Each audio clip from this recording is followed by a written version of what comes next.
जय श्री हरि दोस्तों, मैं हूं पायल कश्यप और आपका हमारे चैनल जय श्री हरि में स्वागत है। दोस्तों, आज के इस वीडियो में हम पक्षीराज गरुड़ की माता विंता और उनकी सौतेली माता कद्रू की कथा सुनाने वाले हैं, जिसमें कि हम बताएंगे कि कैसे कद्रू ने छल द्वारा विंता को अपनी दासी बनाया। तो वीडियो में अंत तक जरूर बने रहिएगा। मगर वीडियो शुरू करने से पहले एक रिक्वेस्ट करना चाहूंगी कि अगर अभी तक आपने हमारे चैनल को सब्सक्राइब नहीं किया है, हमारे चैनल को सब्सक्राइब जरूर कर लें। तो चलिए वीडियो को शुरू करते हैं।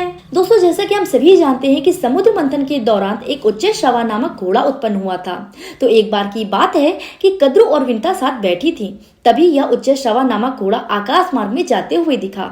उसको देखते ही कद्रू ने विंता से कहा, बहन, यह घोड़ा किस रंग का दिखाई देता है? तब विंता ने कहा, यह अश्वराज तो श्वेत वर्ण का दिखाई दे रहा है दीदी, तुम इसे किस रंग का समझती हो? तब कद्रू ने कहा, निश्चय ही यह घोड़ा सफेद रंग का है, परंतु इसकी पूंछ तो काली जान पड़ती है। तब विंता ने कहा, नहीं दीदी, मुझे तो पूंछ भी श्वेत ही दिखाई दे रही है। तो कद्रू ने कहा, अगर ऐसी बात है तो इस विषय में चलो बाजी लगाते हैं। अगर यह घोड़े की पूंछ काली हुई तो जीवन भर के लिए तुम मेरी दासी बनकर रहोगी। अगर मैं हारी तो मैं तुम्हारी दासत्व स्वीकार करूंगी। बोलो, मंजूर है? तब विंता ने कद्रू के छल को ना समझकर उसकी शर्त स्वीकार कर ली और दूसरे दिन घोड़ा देखने के निश्चय से अपने घर को चली गई। कद्रू विंता को धोखा देने के विचार से अपने 1000 पुत्रों को यह आज्ञा देती है कि पुत्रों, तुम लोग शीघ्र ही काले बाल की तरह उच्चैःश्रवा की पूंछ से लिपट जाना, जिससे कि वह काला दिखाई पड़े। कुछ सर्पों ने तो उसकी आज्ञा स्वीकार कर ली, पर जिन सर्पों ने उसकी आज्ञा ना मानी उन्हें उसने शाप दिया कि जाओ, तुम लोगों को अग्निदेव जन्मेजय के सर्प यज्ञ में जलाकर भस्म कर देंगे।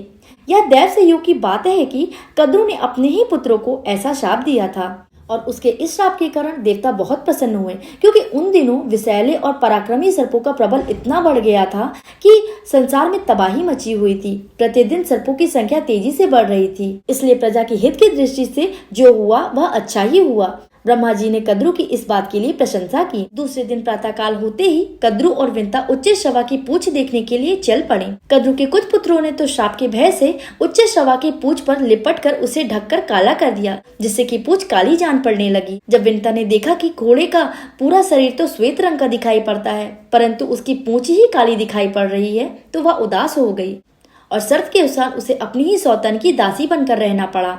कुछ दिनों बाद समय पूरा होने पर महातेजस्वी गरुड़ माता की सहायता के बिना ही अंडे को फोड़कर बाहर निकल आए। उनके तेज से सारी दिशाएं प्रकाशित हो गईं। उनकी गति, शक्ति, दीप्ति और वृद्धि विलक्षण थे। नेत्र बिजली के समान पीले और शरीर अग्नि के समान तेजस्वी था। यहाँ तक कि देवताओं ने भी सोचा कि अग्नि देव ही हैं। उनकी शरण में जाकर प्रार्थना करने लगे कि हे अग्निदेव, आप अपने शरीर और तेज को कम करिए, वरना यह पृथ्वी आपके तेज से भस्म हो जाएगी। तब अग्निदेव ने कहा, यह तेज मेरा नहीं, यह तो विंता नंदन पक्षीराज गरुड़ हैं, जो नागों के नाशक, देवताओं के हितैषी और असुरों के शत्रु हैं। तब सभी देवताओं ने अग्नि देवता के साथ मिलकर उनकी स्तुति की। तब पक्षीराज गरुड़ ने अपने तेज और शरीर को कम किया और सभी देवता प्रसन्न हुए और अपने अपने स्थान को चले गए।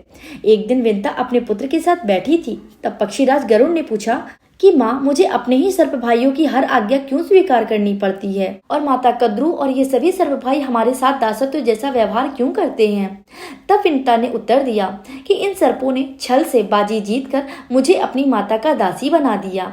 इस तरह अपनी माता को प्रतिदिन दुखी और कष्ट में देखकर पक्षीराज गरुड़ बहुत दुखी हुए और अपने मन में खुद को और अपनी माता को दासत्व से मुक्त कराने का निश्चय किया और सर्पगणों और कद्रू से कहा कि मैं आप लोगों का ऐसा कौन सा कार्य करूं जिससे कि आप प्रसन्न होकर आप लोग हम दोनों को दासत्व से मुक्त कर दें। तब कद्रू ने कहा, यदि तुम अपने पराक्रम और बल से हमारे लिए अमृत ला दो तो हम तुम्हें और तुम्हारी माता को दासत्व से मुक्त कर देंगे। तभी गरुड़ जी ने अपनी माता को दासत्व से मुक्त कराने के लिए अमृत लाने का निश्चय किया और अपनी अमृत के लिए यात्रा शुरू करी। तो दोस्तों, इस प्रथम खंड में बस इतना ही। अगली वीडियो में हम यह बताएंगे कि अमृत के लिए की गई यात्रा के दौरान गरुड़ जी को किन किन कठिनाइयों का सामना करना पड़ा और उन्होंने कैसे अपनी माता को दासत्व से मुक्त कराया।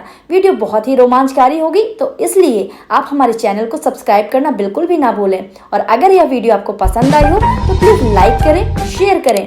मिलते हैं अगले वीडियो में। Bye bye.